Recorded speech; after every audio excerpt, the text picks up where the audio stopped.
At 15, my parents dumped me at my grandparents' farm so their golden daughter could shine.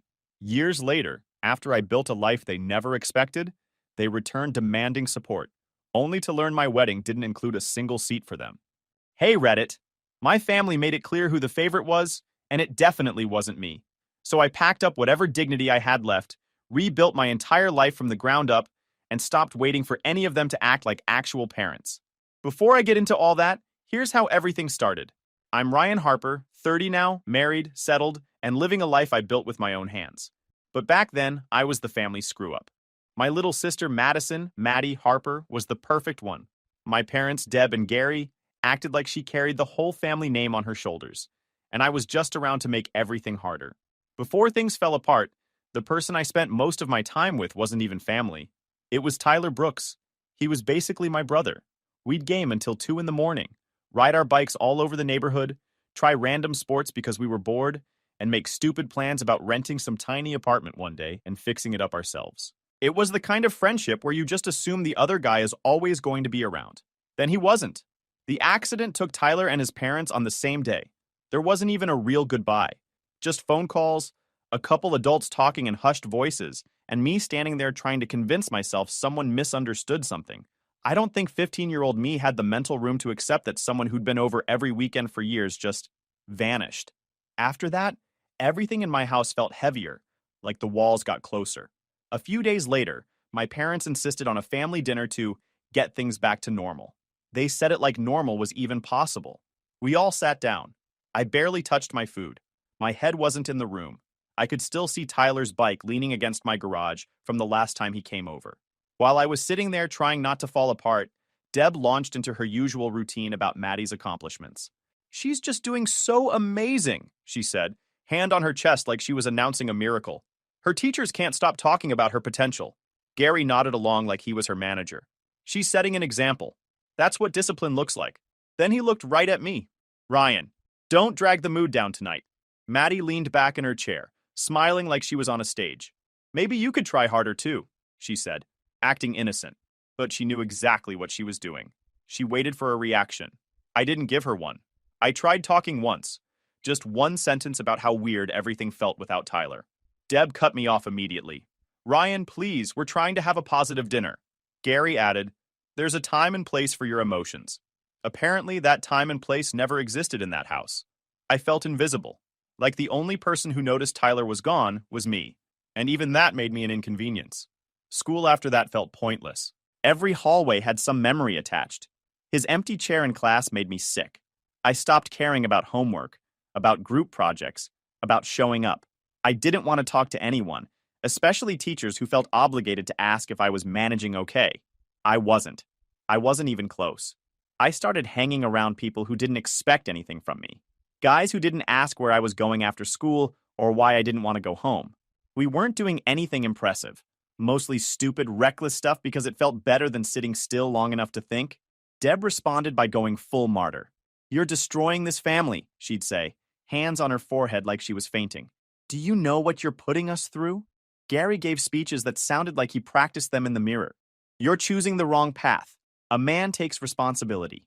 He always timed these speeches for when I was already upset, like he was waiting for the perfect moment to twist the knife. And Maddie? She used every mistake I made as fuel. "I don't get how we're related," she said one morning before school. That sentence got her extra praise from Deb. At least one of my kids cares about her future. Everything I did was either wrong or proof that Maddie was better. The final blow happened when me and a couple of the guys were messing around in a parking lot after dark. We were underage and acting stupid. Someone called the cops. When the patrol car rolled up, I knew I was screwed before they even spoke. They took us in. Not a real arrest, just holding us until parents arrived. But that was enough. Deb walked in with tears already flowing. "Ryan, how could you do this to us?" Gary stood stiff, arms crossed, giving me the look of someone about to deliver a closing argument. Maddie wasn't even there, but she made sure everyone knew later how embarrassing it was for her. The ride home felt like hours. Deb switched between crying and blaming me. Gary lectured nonstop. "This is what happens when you refuse to listen," he said, as if I'd ever been given space to say anything at all. The next morning, before I even sat up in bed, they told me I was leaving. No discussion, no, "How are you actually doing?" Nothing. Just, You're going to live with your grandparents until you can get yourself together. Maddie stood behind them with her arms crossed like she was watching the ending of a show she enjoyed. When I got in the car with my bag, I didn't feel scared. I felt erased, like they'd finally admitted what they'd been hinting at for years. Maddie mattered. I didn't. That was the moment things truly cracked. Not when Tyler died, not when school fell apart. Right there, in that driveway, when my own parents made it clear I wasn't worth keeping around. And my parents dropped me off at my grandparents' place on a cold morning. I was 15, sitting in the back seat with one backpack and the last scraps of my old life. We turned down the long dirt driveway, and I expected judgment waiting for me. Another round of speeches or disappointed stares. Instead, Grandpa walked out of the barn, wiping his hands on a rag, calm as ever. Grandma came out from the porch, already smiling like I was someone she'd been missing, not the kid my parents had just kicked out. Grandpa walked right up, put a hand on my shoulder, and said, "You're home now. No anger, no questions." Grandma hugged me. "Come inside, sweetheart. You look worn out." Behind me, Deb barely stepped out of the car. She stood with her hand on the door like she might faint. Gary looked proud of himself, like he'd solved a problem. "Don't make them regret this," he said.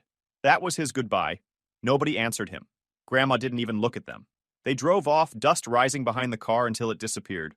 That evening, I met Uncle Scott, Gary's brother. Technically, I'd met him when I was a little kid, but the memories were fuzzy. Just a couple birthday parties and one cookout I barely remembered. He'd moved out here long ago to help Grandpa and Grandma run the farm.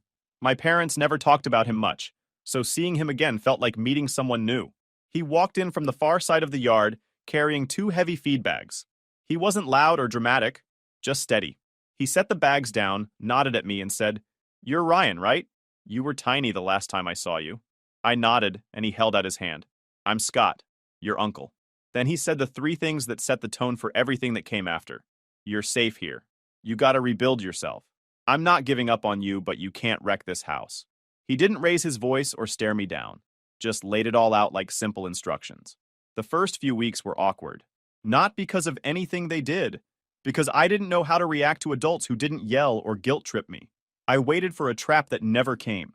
Grandpa woke up early and handled chores like it was nothing. Scott worked right beside him. Grandma kept the house running steadily, always checking if I'd eaten or slept, but never prying. When I messed up something, like latching a gate wrong or dropping wood, Scott didn't sigh or tilt his head like he was disappointed. He'd just fix it, show me fast, and move on. No speeches, no guilt, just correction and routine. Little by little, the house stopped feeling temporary. I did chores in the morning, helped with the animals, and kept up with school. Nobody compared me to Maddie. Nobody talked to me like I was a burden. I didn't trust it at first, but the steadiness worked on me in ways I didn't notice right away. By the time I turned 17, life at the farm had settled into something normal. I finished high school through the local district, did chores before and after classes, and actually passed everything. Not perfectly, but enough to get through without anyone yelling about it. Scott was the one who brought up college. "Community college is 20 minutes away," he said. "You're old enough. You should go. No point sitting around once you're done with school." He didn't say it like a demand, just a direction. Grandpa agreed. Grandma packed me lunch every day before classes started. It was the first time I made a next step without feeling pushed into it or compared to anyone. Community college wasn't big. Couple buildings, cheap cafeteria, quiet hallways. But it felt like a clean start. That's where I met Hope. I noticed her during our first semester, in a crowded lecture room where half the class was half asleep. She took actual notes, asked questions, and didn't seem bothered by anything around her. After class, she held the door open for me and said, "You're in my section, right?" In this plain, friendly tone that didn't make anything awkward. We kept ending up in the same group work, walking out of the same hallways, sharing the same breaks. We didn't jump into dating or anything. It started slow. Small jokes, casual conversations, studying at the same table. No pressure, no weirdness. She talked to me like I wasn't a screw-up or a charity project, just another student. Back at the farm, life kept moving. Grandpa showed me new chores every season. Grandma treated me like I'd always belonged there. Scott stayed steady. Never loud, never dramatic, just there every day, teaching me things without making it feel like a lesson. Those 2 years changed everything. And I didn't fully see it yet, but the farm, Scott, and even the quiet routine had already done more for me than my parents ever tried to. After a few months, I learned how to lift with my legs instead of my back, how to tie knots that didn't fall apart, how to fix a fence panel without breaking the next one over. The weather didn't scare me anymore. I started finishing chores without Scott having to redo them behind me. That felt new, being trusted to not screw everything up. College ran alongside all that. Classes in the morning, farm work in the afternoon, and hope was becoming a regular part of my days. We'd walk to our cars together, compare how awful our professors were, or sit in the library finishing assignments. She didn't ask about my past. She didn't act like she needed to figure me out. She just liked being around me, and that was enough. Life was starting to feel balanced until Gary showed up. One afternoon, I came inside for water and found him standing in the kitchen with his arms crossed like he owned the place. Grandma stayed by the stove, not looking at him, and Grandpa sat at the table with that expression he used when he was minutes from losing patience. Gary looked me up and down. "Good to see you're doing better," he said, like he deserved credit for it. He turned to Grandpa. "I think it's important he understands that this improvement doesn't erase what happened. He needs to earn forgiveness." He said it like he was giving a sermon. He didn't ask how I was doing or what I'd been working on. He just walked in and went straight to the moral lessons. Then, he tried telling Grandpa and Grandma how to handle me. He needs structure, clear rules, consistent discipline. You can't just let him run around. That's how we got here. Grandpa finally put his mug down. "You don't get to tell us how to handle anything," he said. "You dropped him off and drove away. We'll raise him how we see fit." Gary blinked like someone had slapped him. "I'm only saying this for his good," he tried again, slipping into his usual devil's advocate tone. "Somebody needs to hold him accountable." Scott walked into the kitchen right then, and Gary went quiet for a moment. "Well, well, well, look who decided to show up," Scott said, looking at Gary. "Hey," Gary replied. "Gary." That instantly shifted the room. Gary's jaw tightened. "Fine, do it your way." He glanced at me like I disappointed him by not backing him up. Then he walked out without saying goodbye. I didn't chase after him. I didn't say a word. A few days later, Deb called Grandma. I was walking past the hallway when I heard the start of it. "I miss my boy," she said, her voice soft and shaky. "I think about him every day." It almost sounded real, until Grandma gently suggested she talk to me directly. Deb snapped instantly. "You don't understand what he put us through," she said. "We sacrificed everything, and Maddie suffered more than anyone. You can't imagine how hard it was." Her tone changed so fast it barely made sense. Grandma didn't argue.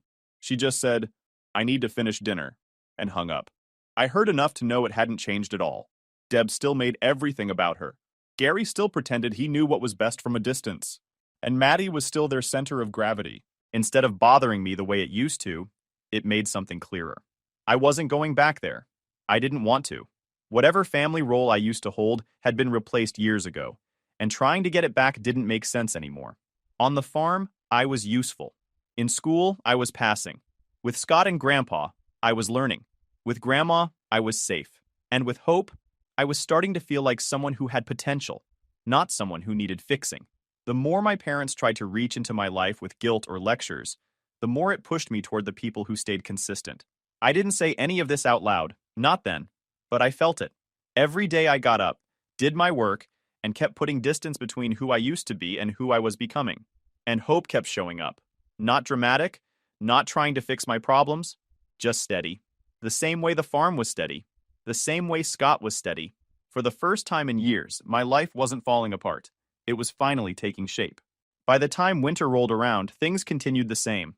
I hadn't heard much from my parents, which made life quieter. But Maddie, even from a distance, still found ways to get under my skin. It started with a message from one of my cousins. Nothing dramatic, just a casual text asking how things were going. Then, out of nowhere, she added, "Maddie's been talking again. Thought you should know before it spreads more." I asked what she meant. The reply came fast. "Maddie says you're freeloading out there, that Grandpa and Grandma are wasting money on you. She keeps saying she's the one carrying the family name now." I sat on the edge of my bed reading it twice. It wasn't surprising that Maddie was still obsessed with attention, but hearing she was dragging my grandparents into it made my jaw clench. They'd done more for me in 2 years than my parents had in 5, and she was trying to twist it into some kind of burden. I showed the message to Uncle Scott. He didn't react much, just sighed and said, "She doesn't know how this house works." Grandpa overheard and grunted something under his breath I didn't catch, but the look he gave Scott said he already suspected something like this was going around. A few days later, the rumor reached the rest of the extended family. It built fast. Someone repeated Maddie's comments at a relative's house, and suddenly people were questioning whether Grandpa and Grandma were enabling me. The more it spread, the worse it sounded. At one point, someone even asked Grandma if she was tired of raising other people's mistakes. Grandma didn't tell me that. My cousin did. By the time the holiday gathering came around, the situation was already tense. I didn't go. The plan was to stay home, finish chores, and avoid dealing with people who barely said two words to me until they had an opinion to offer. But Grandpa and Grandma went, and from what I heard later, the whole thing fell apart within an hour. A relative, someone on my dad's side, made a passive comment about kids who don't appreciate what they're given. Grandma ignored it. Then another person said something about how Maddie is doing amazing and representing the Harper name well, followed by a snide, "Shame not everyone does." That was when Grandpa stepped in. Scott told me how it unfolded later. Grandpa put his fork down, looked across the table, and said, "You don't get to talk about my grandson like that when you haven't lifted a finger for him." It wasn't loud, but it was final. The room went silent. Someone tried to defend Maddie, saying she was just concerned, but Grandpa cut them off. "She's stirring trouble, and you're allowing it. Ryan works hard. He earns his keep. If you can't respect him, then you don't respect us either." Afterward, he told Scott that certain people wouldn't be welcome at the farm for a long while. When Grandma got home, she acted like nothing happened, but I could tell she was still upset. She made dinner as usual and asked me about school, never mentioning the argument. She didn't have to. I heard enough from cousins to understand how heated it got. Later that night, Hope came by to drop off a book she'd borrowed from me. She could tell something was off. I didn't plan to talk about it, but she stayed in the doorway and asked, "Rough day?" I nodded. "Family stuff." She didn't ask for details. She didn't try to give advice. She just stepped closer, squeezed my arm gently, and said, "You're doing your best. That counts for something." That night, lying in bed, it finally clicked for me. I had always thought Maddie was just spoiled, annoying, and glued to attention. But this wasn't normal sibling rivalry. This wasn't just favoritism, it was malicious. She wasn't just favored. She was toxic. She wasn't satisfied being the golden child. She needed me to stay the disappointment, so she could keep shining. She wanted a target. And I was done being it. I finished community college at 19. No ceremony, no family cheering, no phone call from Deb or Gary. Grandma hugged me when I brought home the certificate.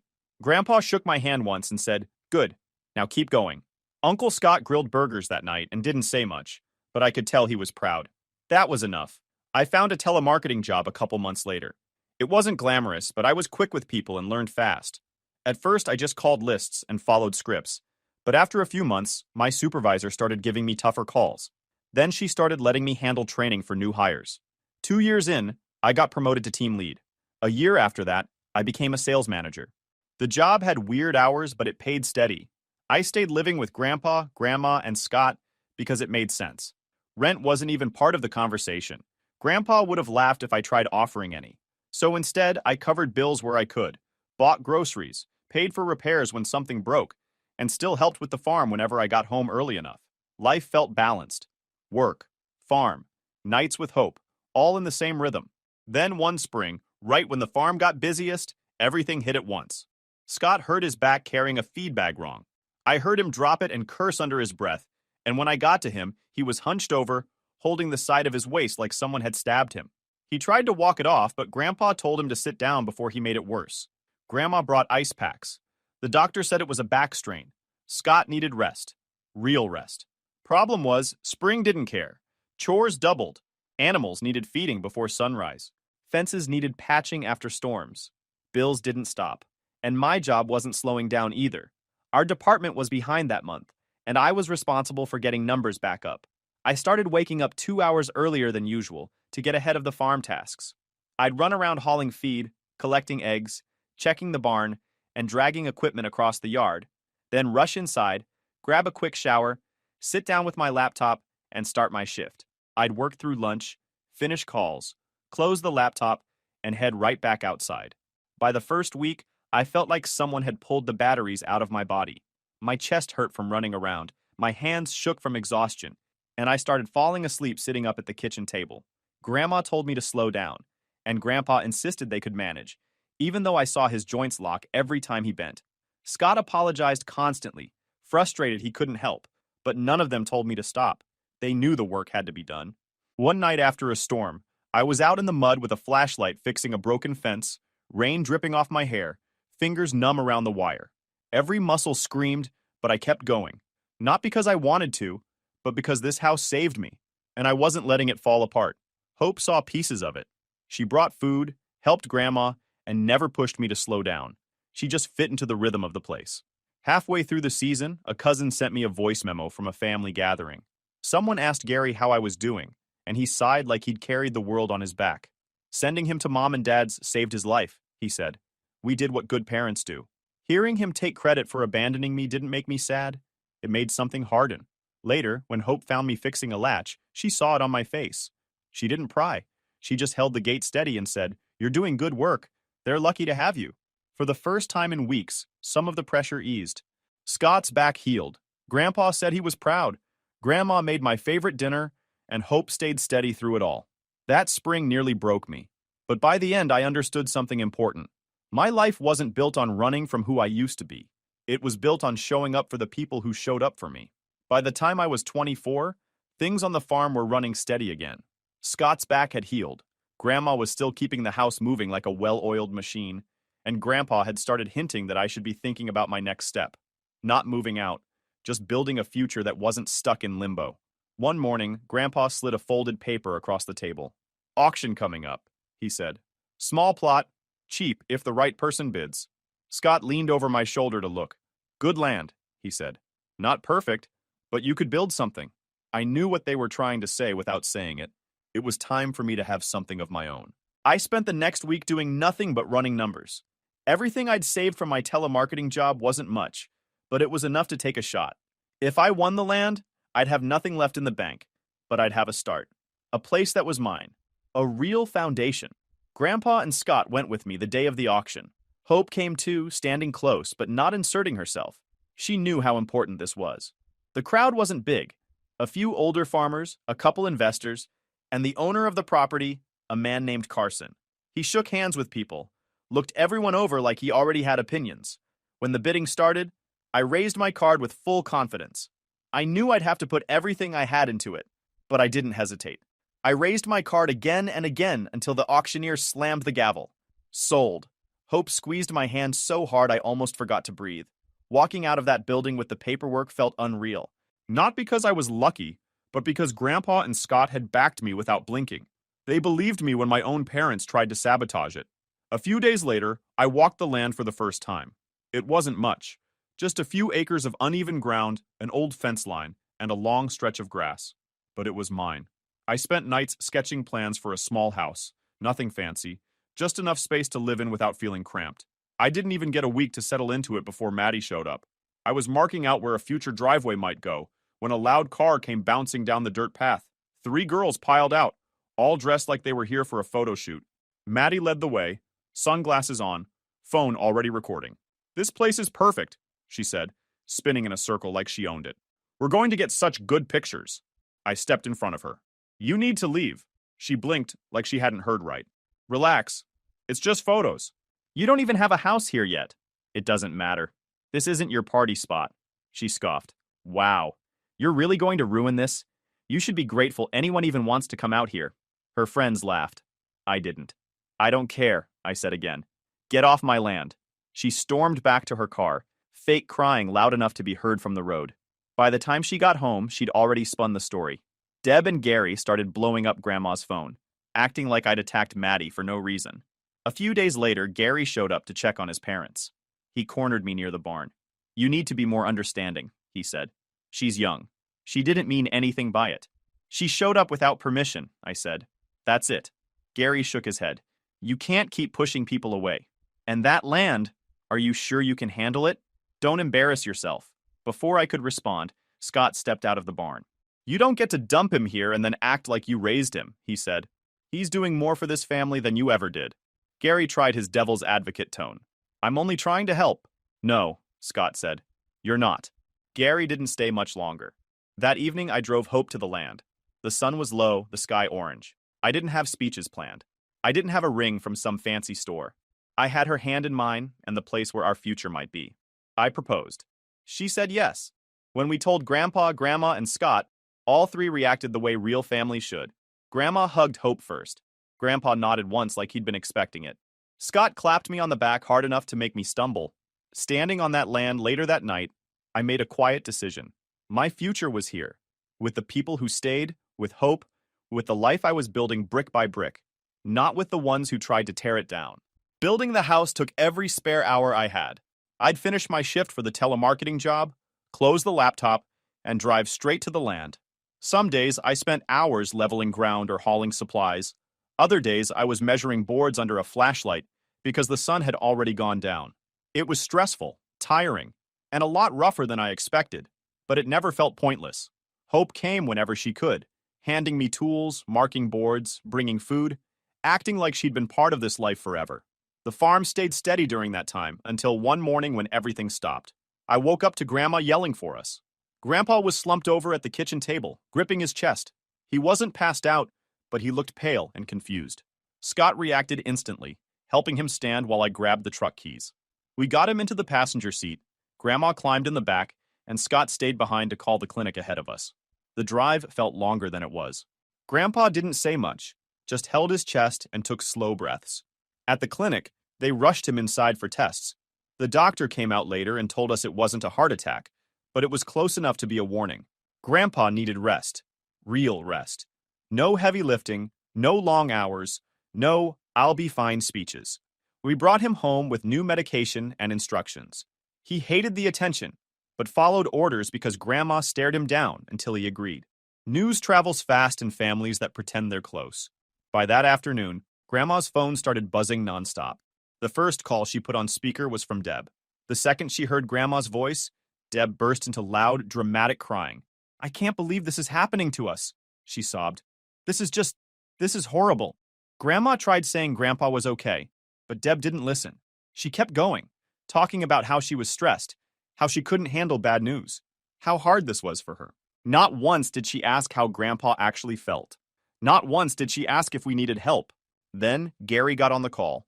"Well," he said in his calm, fake voice, "this is why family has to stay united. Someone needs to step up and keep things organized." He didn't ask me how I was doing, or Scott, or Grandma. He acted like he was the one holding everything together, even though he hadn't been part of the farm for a single day. I stood in the doorway listening, feeling that old familiar coldness settle back in. Grandma ended the call before Deb's crying got louder.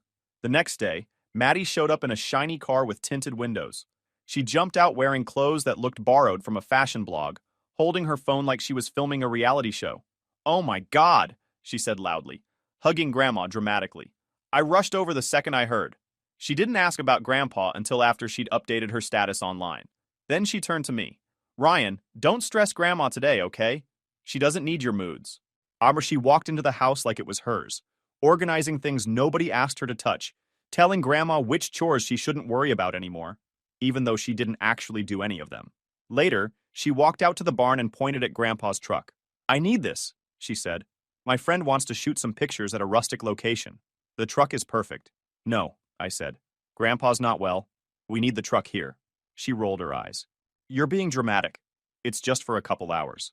"No," I repeated. She reached for the keys on the hook. I stepped in front of her. She immediately flipped into victim mode, raising her voice so Grandma could hear inside. "Wow," she said louder. "You're still the same angry kid. I'm just trying to help, and you're attacking me." Grandma came to the door. "Maddie, put the keys down," she said sternly. Maddie looked stunned that Grandma wasn't on her side. She dropped the keys and stormed out, muttering about how toxic I was. 20 minutes later, Deb called Grandma. She started soft, "I just want peace in this family." Then Gary, "After everything we went through raising Ryan, you're letting him disrespect Maddie?" They were blaming me while pretending to be balanced. Scott finally took the phone. "You don't get to talk about respect," he said. "Not after disappearing when things were hard. Don't call here to stir problems." He hung up before Gary could respond. 3 days later, Deb and Gary showed up in person. They didn't ask how Grandpa was doing. Gary started with, "We're just checking to make sure things are handled correctly." Deb crossed her arms, glaring at me like I was the problem. Maddie climbed out behind them, ready to start something. "You need to calm down around people," she said to me. "Your energy is always so negative." Gary nodded. "Your uncle said you've been stressed. You can't take that out on your sister." He talked like he was the reasonable one in the room. Deb stepped forward. "You should apologize to your sister. She just wanted to borrow a truck." I didn't raise my voice. I didn't explain myself. I didn't bother arguing. "This is Grandpa and Grandma's house," I said. If you're here to help them, help. If you're here for drama, leave. I'm not your project anymore. They all started talking at once. Deb crying, Gary moralizing, Maddie complaining. But I didn't move. I didn't back up. Scott walked out and stood beside me, silent but solid. That was enough. They left, furious. A few months later, the house was maybe halfway done, but it felt right. Hope and I planned a simple ceremony on the farm. Nothing big, just friends, neighbors, and the people who actually mattered. Grandpa walked her down the aisle because her own father lived out of state. Grandma did the flowers. Scott helped set up everything from chairs to lights. We didn't invite Deb, Gary, or Maddie. Not out of revenge, out of peace. They didn't earn a place in that moment. Word spread fast anyway. Deb melted down to relatives, telling everyone she was robbed of her son's wedding. Gary acted like he was some wise parent who'd been betrayed. Maddie tried turning the whole thing into gossip, posting online about fake family loyalty. Grandpa shut it all down. Anyone who tried bringing it up got a quick, they weren't invited for good reason, and that was the end of that. The ceremony was small, warm, and real. Hope looked happy in a way that made everything worth it. When we walked back up the aisle, Grandma wiped her eyes, Grandpa smiled more than I'd seen in years, and Scott clapped me on the back so hard I nearly tripped. That night, Hope and I drove out to our half-built house. The frame was up, the foundation was solid, and the field behind it caught the last bit of sunset. We stood there, tired but steady, knowing exactly who our family actually was. The ones who showed up, stayed, and helped build something real. If you enjoyed this video, please hit that subscribe button. It really helps the channel and help us bring you more and better stories. Thanks.